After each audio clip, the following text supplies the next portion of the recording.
Que se passerait-il si les soucoupes volantes n'étaient pas une invention, mais une partie du plan d'Hitler pour attaquer New York? Que se passerait-il si l'Amérique avait développé une soucoupe invisible au radar et si la CIA avait inventé des extraterrestres pour couvrir des expériences militaires secrètes? Pendant 50 ans, le monde a sombré dans la folie des soucoupes volantes. Les gens les ont vues si souvent qu'un Britannique croirait plutôt aux extraterrestres qu'à Dieu. Cependant, comme il s'avère, les soucoupes volantes ne sont pas une fantaisie. Elles ne viennent pas d'autres planètes. Leur patrie est la Terre. Plus précisément, des bases militaires secrètes. L'histoire commence en 1932 à Bucarest, lorsque l'ingénieur aéronautique Henryk Wunda fit une découverte étonnante en créant un aéronef en forme de disque. L'un des premiers témoins de cette expérience fut Radu Manekatid, un étudiant de 20 ans de l'école d'aviation. Il se souvient, la soucoupe a atteint le plafond et était restée en suspension dans l'air. Je ne croyais pas mes yeux. Cela ne pouvait pas être vrai, car j'étais habitué aux principes traditionnels du vol. Le jeune Radu a été témoin de la naissance de la soucoupe volante. Le fonctionnement de l'appareil était basé sur un effet qui a ensuite été nommé effet Kunda. En aspirant l'air vers le bas et le long d'une surface inclinée, il suit cette surface. En aspirant l'air au-dessus de la soucoupe et en lui permettant de s'écouler autour d'elle, Wunda a pu réduire la pression de l'air au-dessus et l'augmenter en dessous, ce qui a conduit à la lévitation de l'appareil. L'idée était simple, mais il fallait y penser. Cependant, peu de temps après, des événements se sont produits qui ont influencé toute l'histoire de la création des disques volants. En 1939, la Seconde Guerre mondiale a commencé et le monde s'est précipité pour créer de nouvelles armes. L'idée de Kunda est tombée à pic. Le principal concepteur des nazis, Werner von Braun, a dirigé le projet de développement de nouveaux types d'armes dans un quartier général ultra secret à Peenemünde, en Allemagne. Là, il travaillait à la création de nouvelles armes de terreur telles que la fusée V2. C'était la base centrale qui dirigeait tous les projets de l'époque pendant longtemps. Seules quelques personnes savaient qu'à 400 km de Peenemünde, à Prague, les nazis menaient des expériences encore plus secrètes, travaillant à la création d'aéronefs jamais vus auparavant. Au total, il y avait environ 15 prototypes, chacun construit, testé et détruit à tour de rôle. Au centre de ces développements terrifiants se trouvait la société Škoda, où tous les aéronefs pour les SS et les forces aériennes étaient fabriqués. D'ici 1944, Hitler avait commencé à subir des défaites et avait besoin du soutien des Alliés, parmi lesquels se trouvait le dictateur italien Benito Mussolini. Hitler parla à Mussolini de l'incroyable aéronef de nouveau type qui pouvait changer le cours de la guerre, le qualifiant de son arme miracle. En juillet 1944, Hitler invita Mussolini et son principal conseiller militaire, Luigi Ramers, en Allemagne. Plus tard, Ramers fut montré une usine ultra secrète de Škoda, où se déroulaient les développements d'un nouvel aéronef. Aujourd'hui, Luigi Ramers, âgé de 84 ans, vit en Italie. Il a accepté de raconter ce qu'il avait vu ce jour-là. Oui, je l'ai vu. Cela m'a semblé quelque chose d'extraordinaire. Les formes en disque depuis la cabine de pilotage au centre étaient faites en plexiglas. Tout autour, il y avait des moteurs à réaction. Luigi Ramers fut témoin de la première soucoupe volante en série produite par Škoda. Dans la cabine se trouvait l'image d'un pilote qui devait contrôler le disque en position debout. L'un des créateurs de la soucoupe volante, l'ingénieur Andreas Epp, avait inventé une cible volante en forme de disque pour les canons d'artillerie et avait envoyé un modèle au commandement de la Luftwaffe, proposant de l'utiliser pour créer un aéronef piloté. Dans une interview enregistrée avant sa mort en 1997 et jamais diffusée à la télévision auparavant, Epp partagea ses soupçons selon lesquels son invention avait été volée. À Prague, le travail sur la création de disques volants se poursuivait et, selon les rumeurs, certains succès avaient été atteints.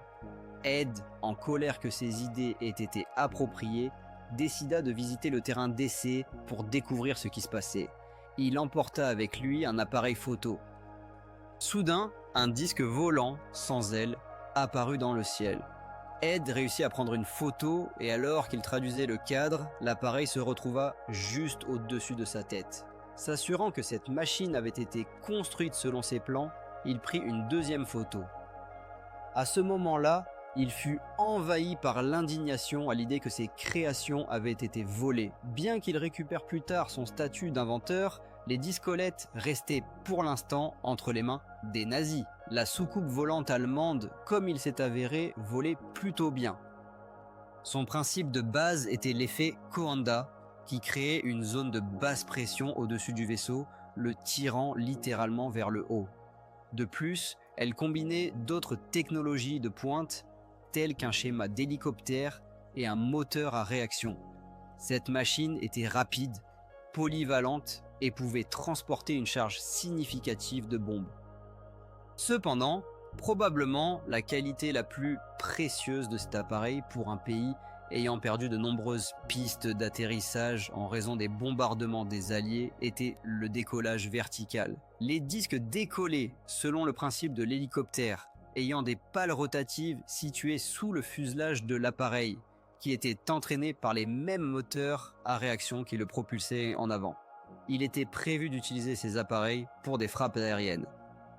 Tout ce qui était construit à cette époque était destiné à la destruction. Les disques devaient résister aux forces alliées lors de la dernière bataille pour le Troisième Reich. Selon Luigi Ramers, Hitler, dans un désespoir total, prévoyait d'utiliser son arme secrète pour une attaque dévastatrice sur New York.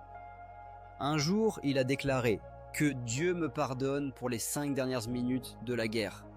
Il voulait libérer sur le monde cette arme monstrueuse qu'il avait construite. Mais, bien sûr, ses plans n'étaient pas destinés à se réaliser. Pendant ce temps, l'armée rouge assiégeait Prague. L'ordre allemand menait des combats dans les rues de la ville, tandis que les scientifiques de l'usine Škoda tentaient de détruire les preuves de leur travail. Dans la précipitation, ils ont fait exploser l'aérodrome avec les disques volants et d'autres équipements. Les appareils ont été sortis des hangars, chargés d'explosifs et détruits. Les disques brûlaient sous les yeux de tous.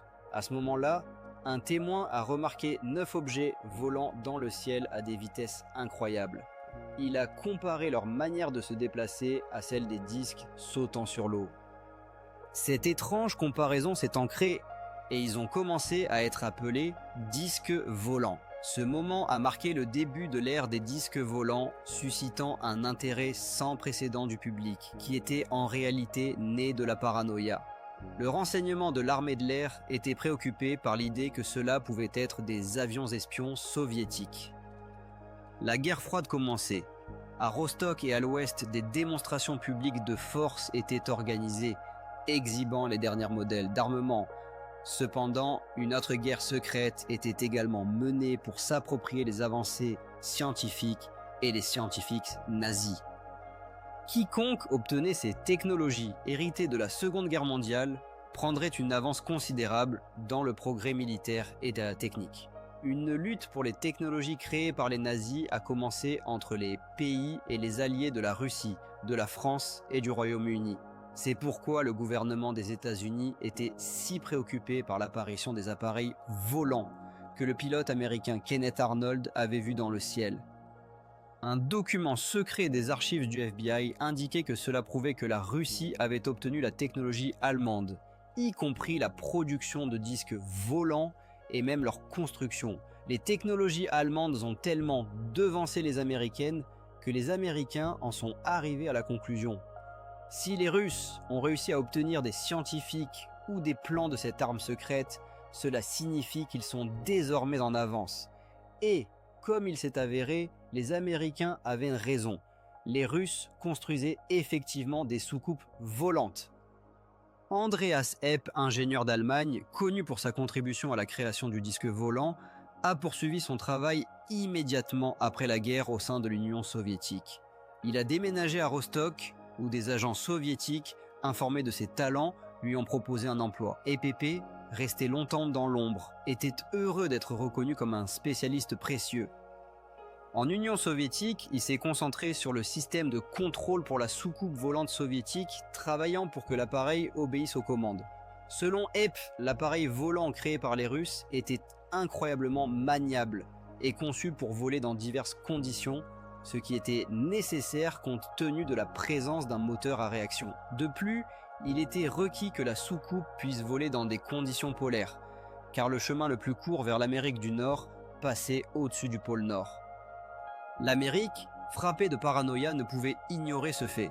Même à Hollywood, on pensait que les Russes tramaient quelque chose de sournois. Le pays qui maîtrisera les secrets des soucoupes volantes obtiendra le contrôle du ciel, et cela ne devait pas être la Russie.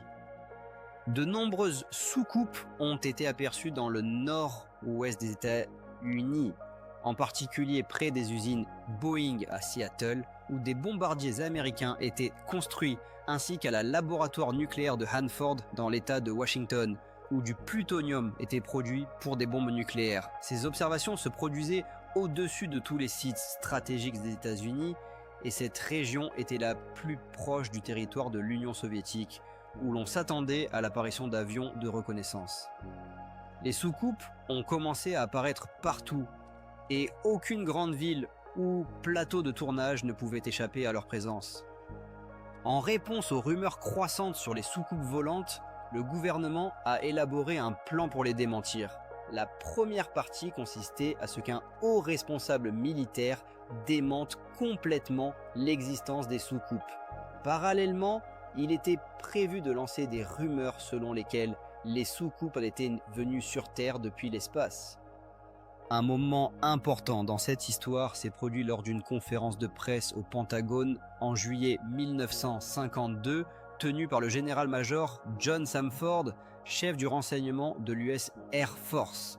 Sa tâche était de nier toute importance au rapport concernant des soucoupes volantes aperçues, en affirmant que l'information ne contenait aucun signe de menace pour la sécurité des États-Unis. Pour soutenir la théorie des envahisseurs extraterrestres, les militaires ont fait appel à l'auteur de récits de science-fiction, le major de réserve Donald Kehoe, qui a soutenu la position de Sanford. Lorsqu'on lui a posé des questions sur de nouveaux cas de rencontres avec des soucoupes volantes, Kehoe a répondu qu'il les considérait comme des objets d'origine extraterrestre. C'était un coup intelligent et simple qui amènerait les gens apercevant des soucoupes militaires à penser qu'elles venaient d'une autre planète. La presse a rapidement embrassé le thème des extraterrestres. Le magazine Life, qui avait fait de Marilyn Monroe une star, a également popularisé de nombreuses histoires de monstres venus de Mars. Le récit de Kehoe a servi de base au film La Terre contre les soucoupes volantes, réalisé par le légendaire animateur hollywoodien Ray Harryhausen. L'idée a été empruntée à son livre sur les soucoupes volantes. Selon les données disponibles, le gouvernement menait effectivement des expériences sur la création d'appareils volants en forme de disque, mais ces recherches restaient secrètes. De plus, le gouvernement entretenait des rumeurs selon lesquelles les soucoupes avaient une origine extraterrestre, ce qui permettait de détourner l'attention de ses propres développements. Le gouvernement manifestait un intérêt considérable pour les rumeurs concernant les soucoupes volantes, et le producteur du film, Charles Schneer, rendait compte directement à des fonctionnaires de haut rang. Une fois le scénario écrit, il lui a été retiré et apparemment, Charles l'a immédiatement transmis à la direction et à divers spécialistes dans le domaine des technologies spatiales. Pendant qu'Amérique scrutait le ciel avec étonnement, les soi-disant hommes en noir cherchaient la vérité beaucoup plus près du sol. Ils avaient besoin de leur propre soucoupe volante. À l'instar des Russes, ils tentaient de retrouver des scientifiques ayant travaillé pour les nazis. Dans certains cas, les Américains ont tout de même réussi. Ils ont capturé Werner von Braun, le principal concepteur des nazis, et en ont fait une partie inestimable de la machine militaire américaine. En conséquence, ils ont acquis une part significative des technologies et de la production des fusées V2. Avec enthousiasme, mais sans grande maîtrise, les Américains prenaient conscience qu'il leur manquait des soucoupes volantes allemandes dans leur arsenal. Cela préoccupait l'US Air Force, car les Russes avaient pris de l'avance. Les Américains avaient besoin de leur propre soucoupe pour égaliser les scores. En 1957, la chance leur a souri. Dans cette affaire, le spécialiste allemand des soucoupes volantes, Andreas Epp, qui vivait alors en République démocratique allemande, était de nouveau impliqué. À un moment donné, il a disparu de la vie en RDA, peut-être à cause d'un divorce, et s'est retrouvé à l'ouest. Il a franchi la frontière, a avoué avoir espionné pour l'Union soviétique et souhaitait maintenant tout raconter aux Américains. Les Américains l'ont immédiatement arrêté et ont commencé les interrogatoires. En prison, Epp a commencé à noter et à dessiner de mémoire tout ce qu'il avait fait pour l'Union soviétique. Il a révélé le plan des Russes concernant l'utilisation des soucoupes volantes et leur utilisation présumée. Avec l'aide de l'EP et d'autres scientifiques, les Américains se sont sérieusement engagés dans la création de disques volants. À la fin des années 1950 et au début des années 1960, presque toutes les grandes usines de l'industrie aérospatiale, y compris Boeing, Convair, Lockheed et North American, développaient des aéronefs en forme de disque pour divers objectifs. La filiale californienne de Lockheed, la plus ancienne entreprise où de nombreuses innovations ont vu le jour, travaillait également sur la création de soucoupes volantes pour l'armée de l'air des États-Unis. Tous les discolettes avaient un moteur central, décollaient verticalement, puis passaient à un vol horizontal atteignant des vitesses élevées et pouvaient dévoler à une altitude de plus de 30 km. Pour l'époque, c'était une technologie de pointe. Les ingénieurs de Lockheed travaillaient sur la conception de l'appareil, au centre duquel se trouvait un moteur à réaction, faisant tourner un rotor qui créait l'effet de Kunda. Une fois dans les airs, l'appareil changeait d'inclinaison et passait à un vol horizontal à des vitesses supersoniques. Cependant, Lockheed n'était pas le seul fabricant à développer cette nouvelle technologie. Dans les années 1950 et 1960, Convair était l'une des plus grandes entreprises aéronautiques. Comme Lockheed, Convair avait un projet secret et leur représentant public était l'acteur hollywoodien James Stewart. À cette époque, l'ingénieur senior de Convair, Bob Widmer, qui était l'un des principaux développeurs du chasseur BR-58 Husly TJI, travaillait sur la création d'un avion qui, au début des années 1960, deviendrait le plus rapide sur Terre, atteignant une vitesse de 2 Mach, soit 2 fois la vitesse du son. Cependant, Rob Pidmar ne s'occupait pas seulement des chasseurs conventionnels. À la fin des années 1950, il avait été chargé de créer un avion invisible qui devait rester indétectable par les radars sur 360 degrés. À cette époque, les installations radars en Russie commençaient à se connecter en réseau et la seule solution était de créer un appareil en forme de disque.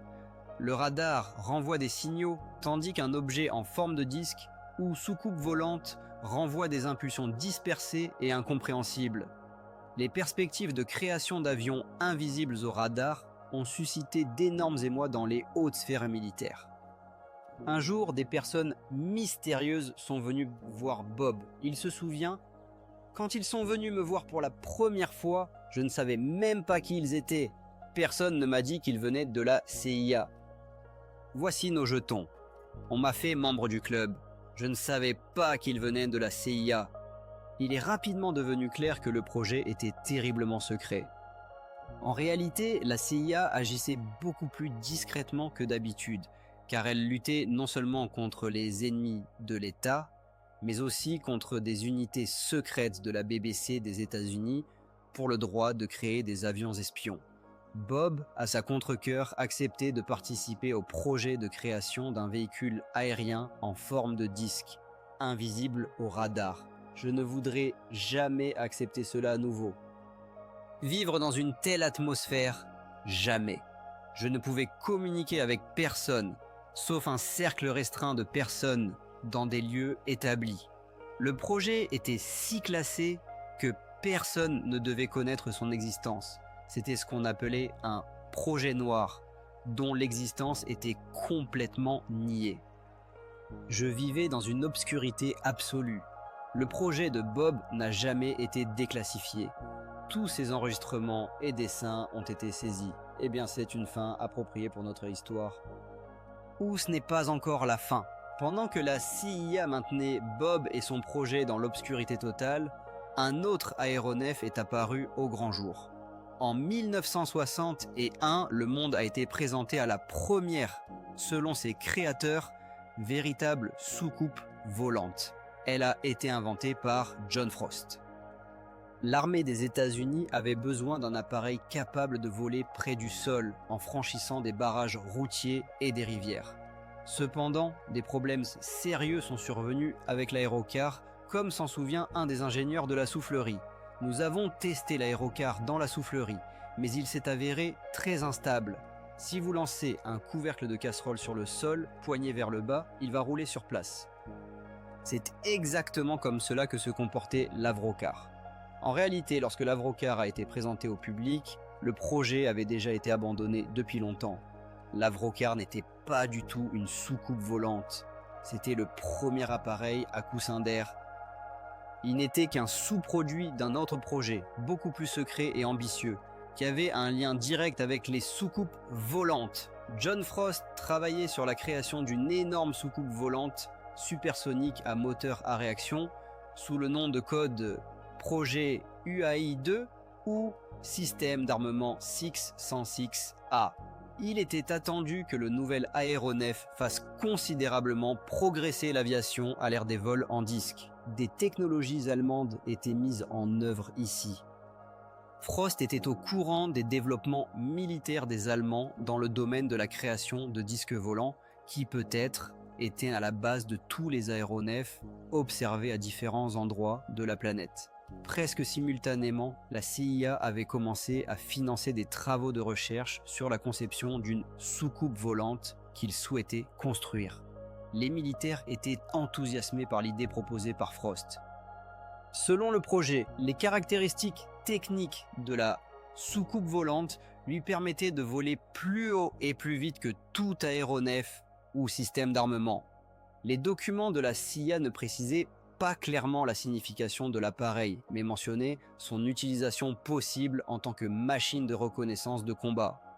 Le disque volant Avro était conçu avec des qualités de vol uniques qui lui permettraient de surmonter facilement tous les moyens de défense aérienne et de détruire des avions ennemis. Les militaires ont investi des sommes considérables dans le projet avec enthousiasme. Et le groupe travaillant sur le projet spécial est devenu une communauté fermée, recevant un emplacement dédié sur le terrain d'essai. Le travail a commencé sur l'idée proposée par John Frost, qui s'est matérialisé dans un aéronef de forme discale idéale. Un des participants au projet, un ingénieur en chef, se souvient « Je ne soupçonnais pas l'existence du groupe de projets spéciaux, car il était ultra secret. » À l'entrée, il y avait toujours une sécurité et pour accéder aux locaux où les travaux étaient effectués, des jetons avec des marques de couleurs spéciales étaient utilisés. L'ingénieur a commencé à travailler sur le projet 606A, une construction supersonique pour l'US Air Force. Cet appareil est devenu le projet le plus secret de l'histoire de l'aviation. Il représentait un aéronef discal plat. Et Frost n'a jamais dévié de la forme qu'il avait imaginée, considérant le disque comme idéal pour le décollage vertical. Cependant, la fantastique soucoupe volante restait loin de la réalité. La construction utilisait l'effet Coanda et l'appareil avait 6 puissants moteurs à réaction aspirant l'air au-dessus du disque, ce qui lui conférait une portance et une maniabilité incroyables. Néanmoins, les essais de l'appareil et de ses moteurs se sont révélés complexes et dangereux. Rei Takeuchi a été désigné responsable de la création d'un modèle d'essai à grande échelle. Au début, le modèle avait une forme hexagonale, puis il a été équipé de matériel et de composants pour le 606A, y compris les pales des moteurs. Chaque nœud rotatif se composait d'un anneau supérieur et d'un anneau inférieur du compresseur à pales et d'un anneau central de pales de turbine. Les pales de turbine étaient alignées avec le canal d'échappement intégré dans la partie fixe de la structure. À chaque section était installé un moteur Armstrong Siddeley Viper servant de générateur de gaz pour le turbocompresseur central. C'était un aéronef à échelle réelle, construit à l'intérieur d'un bâtiment en béton dont le but était de tester les moteurs pour le futur système d'armement 606A. Ces disques devaient posséder des qualités de vol impressionnantes, car le moteur avait presque 10 mètres de diamètre. Avec un tel volume, il devait fournir une portance permettant de voler à une vitesse de 350 km à l'heure, selon les calculs. L'air entrant dans les compresseurs et passant par l'aile interne était évacué par un système de buse réglable. Le moment des essais était arrivé, lorsque l'équipe tentait de maintenir au sol l'avion supersonique le plus puissant de l'histoire de l'aviation. C'était une mission dangereuse. Pour des raisons de sécurité, la section rotative de l'appareil était fermée par une barrière en acier pendant les essais. Lorsque John Frost augmenta la puissance des moteurs, tout le personnel fut évacué du bâtiment en raison de la menace d'explosion. Rien que les réservoirs de carburant du disque auraient suffi à détruire tout le bâtiment. Le moment était terrible. Le moteur échappait à tout contrôle et menaçait de détruire l'ensemble du projet. Un des ingénieurs présents lors des essais entra dans le bâtiment et déconnecta le tuyau de carburant du moteur en marche, ce qui permit de l'arrêter progressivement. Cependant, la société Avro commença à rencontrer de graves problèmes. En 1959, le projet principal de création du chasseur supersonique Arrow fut soudainement arrêté et la société fit faillite. John Frost fut retiré de son propre projet. Le génie indépendant qui avait conçu pour Avro le disque volant quitta définitivement la société et déménagea avec sa famille en Nouvelle-Zélande. Cependant, l'armée de l'air américaine resta insatisfaite. Elle avait toujours besoin d'un disque volant. Si Avro n'avait pas pu le construire, elle décida de le faire elle-même. Le disque volant supersonique Frost, comme de nombreux autres projets, disparut dans les entrailles de la machine militaire américaine. Les dernières nouvelles indiquaient que le projet 606A avait été transféré à la société Bell Aircraft à Fort Erie. Depuis lors, il ne restait que des rumeurs. Après la disparition du disque conçu par Frost, des rapports d'observation d'objets volants non identifiés continuèrent d'affluer. Beaucoup considéraient ces messages comme drôles et peu convaincants. Cependant, certains d'entre eux n'étaient pas le fruit d'une imagination malade. L'avion espion U-2, développé dans le cadre d'un projet secret de la CIA, est devenu un exemple classique de projet noir. Sa création a duré 8 ans dans une totale inconnue. Il serait resté un secret à ce jour, si un accident ne s'était pas produit en 1960.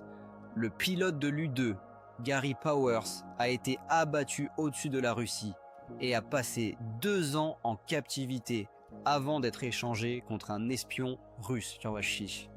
Les archives de la CIA concernant le programme de création de l'U-2 témoignaient qu'environ 50% des ovnis observés dans le ciel étaient en réalité des avions U-2.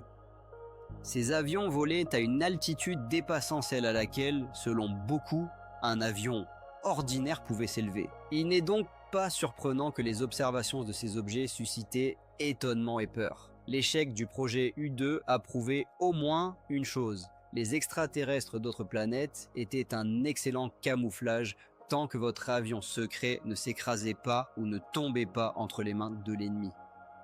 Et si votre avion secret ressemble vraiment à une soucoupe volante, alors vous pouvez utiliser ce camouflage pendant de nombreuses années. Lorsque la soucoupe de Frost s'est dissoute dans l'obscurité absolue des archives secrètes, les ufologues américains ont uni leurs efforts. Lors d'une conférence de presse à Washington, organisée par un groupe privé et informel connu sous le nom de Comité national d'enquête sur les phénomènes aériens, le vieux débat avec l'armée de l'air a repris. Le comité est devenu le principal porte-parole de la théorie des soucoupes volantes extraterrestres. Il était dirigé par l'écrivain Fantaz, qui avait présenté pour la première fois l'idée des extraterrestres lors d'une conférence de presse en 1952. 14 ans plus tard, il continuait toujours sa chasse aux petits hommes verts. Le président du comité, le major de réserve Donald Keyhoe, insistait sur le fait que l'armée de l'air en savait plus qu'elle ne le disait. Il affirmait qu'un certain appareil peut être piloté par des représentants d'une civilisation avancée, planer au-dessus d'eux. En réponse, les représentants de l'armée de l'air, convoqués à une audition au Congrès, ont de nouveau déclaré qu'ils ne cachaient rien. Le secrétaire de l'armée de l'air, Harold Brown, soulignait « Nous ne cachons rien ». La situation semblait incroyablement simple. Les ufologues accusaient les militaires de cacher la vérité sur une éventuelle invasion, tandis que les militaires le niaient. Personne ne pensait à une troisième possibilité, que les ovnis pouvaient être des objets militaires secrets. Heureusement pour le gouvernement, ces passionnés étaient très bien organisés. Ils croyaient en l'existence des ovnis, affirmant qu'ils venaient du profond espace et étaient pilotés par des êtres intelligents, bien qu'il n'ait pas eu de lien avec la création de cette organisation. Le comité était dirigé par des figures d'ombre. Son conseil comprenait Roscoe Hillenkoetter, le premier directeur de la CIA, et l'agent de la CIA Bernard Carvello. Le premier directeur du comité était Nicholas D. Roselvar du département de guerre psychologique de la CIA. Lorsque Kihu quitta son poste de président du comité, Joseph Bryan, également agent du département de guerre psychologique de la CIA, lui succéda. Et qu'en était-il de Kihu lui-même? Croyait-il aux extraterrestres ou était-il lié à des recherches militaires sur les technologies allemandes liées aux soucoupes volantes? La réponse à cette question pouvait être connue de l'ingénieur allemand et créateur de soucoupes volantes Andreas Epp, qui avait rejoint le camp des Américains. Dans une interview enregistrée en 1997, il donna une réponse surprenante. Dès le début, les Américains ont essayé de garder votre disque volant secret. Le major Kihu, qui servait au Pentagone dans le département des ovnis, apprit que l'Allemagne développait des soucoupes volantes. Alors que le mythe des extraterrestres commençait à gagner en popularité, il devint particulièrement répandu aux États-Unis, où Hollywood contribua à sa diffusion à travers des films tels que Plan 9 depuis l'espace profond. Le mythe des extraterrestres devint si influent qu'il engendra une véritable religion fondée sur l'idée de contact avec une intelligence cosmique. Dans ce contexte, l'un des leaders de ce groupe, le chef Yogi, affirmait être en contact direct avec des êtres extraterrestres. « Amis, nous attendons le contact », disait-il à ses disciples. Puis, le 11 novembre 1987, le contact, selon certains, se produisit réellement. Tout commença lorsque l'homme d'affaires Prosper Ed Walters remarqua une lumière étrange au-dessus de son jardin. Il saisit son appareil photo et prit une photo qui devint la première d'une série d'objets aperçus dans le ciel au cours des années suivantes. « Oh mon Dieu ! Je le suis à travers l'objectif », se souvenait-il. Lorsque les images furent agrandies, on y découvrit quelque chose qui ressemblait de manière frappante à une soucoupe volante. Ces objets furent vus par des centaines de personnes, y compris des policiers et des prêtres, et certains d'entre eux affirmaient avoir vu les extraterrestres eux-mêmes. Cependant, une personne qui vit ces photos exprima un avis différent. Il était un expert dans son domaine et savait parfaitement de quoi il parlait. L'histoire se déplace dans la ville de Galbraith, en Floride, où, il y a 17 ans, la série d'apparitions d'ovnis la plus longue de l'histoire américaine fut observée. Des centaines de témoins étaient convaincus d'avoir observé des vaisseaux spatiaux d'origine extraterrestre. Mais une personne, Boyd Bushman, était persuadé du contraire. Chaque fois que quelqu'un découvre quelque chose, cela ne signifie pas encore que cela existe réellement, affirmait-il. Bushman, qui a conçu des armes pendant 35 ans et développé un prototype de missile Stinger, travaillait chez Lockheed, le centre de développement des appareils militaires en forme de disque. Lui et son équipe réalisaient des expériences avec une source d'énergie totalement nouvelle. C'est juste 250 enroulements dans un fil. Nous avons pris les extrémités et appliqué une tension ordinaire, expliquait-il. Ce qui se produisit ensuite étonna tout le monde. Même maintenant, je ne comprends pas tout à fait comment cela fonctionne, avouait Bushman. Lorsqu'il vit des photographies de soucoupes volantes provenant de Galbraith, il se demanda si l'appareil n'utilisait pas sa technologie. « Vous voyez, ça commence à fumer », disait-il en observant l'expérience. L'enroulement expérimental de fil se chauffait à une température élevée en seulement quelques secondes. Bushman pensait que cela expliquait la lueur blanche émanant de la partie inférieure des objets, qui, selon lui, étaient des avions sans pilote. Si l'on change la tension et les fréquences, un tel appareil pourrait tout à fait voler, et voler correctement, ajoutait-il. Bushman croyait que cela pouvait être un autre projet noir d'une des organisations militaires secrètes. Je pense que c'est juste une autre division de notre organisation. Il est tout à fait possible que nos gens y travaillent, disait-il en faisant référence à de nombreux sites classés qu'il avait eu l'occasion de rencontrer. Ma découverte n'est pas le fruit du hasard. Ils auraient tout à fait pu faire la même chose que moi, puis développer cette technologie et effectuer des tests dans cette région, poursuivait Bushman. Il soulignait que les services secrets avaient toujours agi discrètement et étaient capables de beaucoup de choses. Dans les années 1970, les observations d'OVNI devenaient particulièrement fréquentes, mais avec une différence. De nombreux appareils avaient une forme triangulaire plutôt que ronde. Les rumeurs parmi les témoins s'enflammaient comme un feu, mais ensuite, Boyd Bushman entra en scène, prêt à partager ses connaissances et son expérience. Jim Goodall, actuellement conservateur du musée de l'aviation à Seattle, se consacre à un hobby passionnant pendant son temps libre. Il se rend souvent dans les bois quand le temps le permet et au cours des 15 dernières années, il a visité ces lieux environ 80 fois. Son objectif, des bases aériennes militaires secrètes, où il photographie des aéronefs liés à des projets noirs. Pour rester discret, Jim utilise une voiture de couleur neutre et la couvre d'un filet de camouflage pour se protéger des appareils infrarouges. Par-dessus, il ajoute quelques branches et ainsi sa voiture devient pratiquement invisible. En 1986, Jim a pris une photo d'un aéronef que les militaires gardaient secret depuis plus de 10 ans. Il se souvient « Voici l'appareil qui était avec moi. J'ai entendu quelque chose décoller. Un T-38 puis un F-117 a volé au-dessus de ma tête. Ce chasseur, connu sous le nom de Stealth, a volé tranquillement dans le ciel américain pendant plus de 10 ans, tandis que les témoins attribuaient tout cela à des extraterrestres. Jim a pris 36 clichés sur pellicule, dont 2 se sont révélés flous. Il avoue qu'il tremblait d'excitation, car c'était un moment incroyable de sa vie, mais la principale prise, c'est une photo nette. Cette photographie a révélé le mystère des ovnis triangulaires. Si l'on regarde le F-117 de face, il ressemble à une soucoupe volante.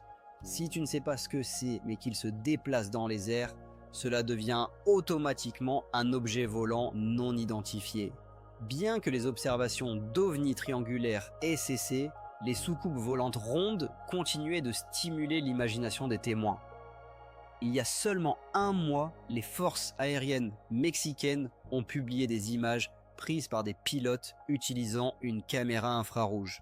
La vidéo montrait 11 objets, mais sur le radar, seuls 3 ont été détectés.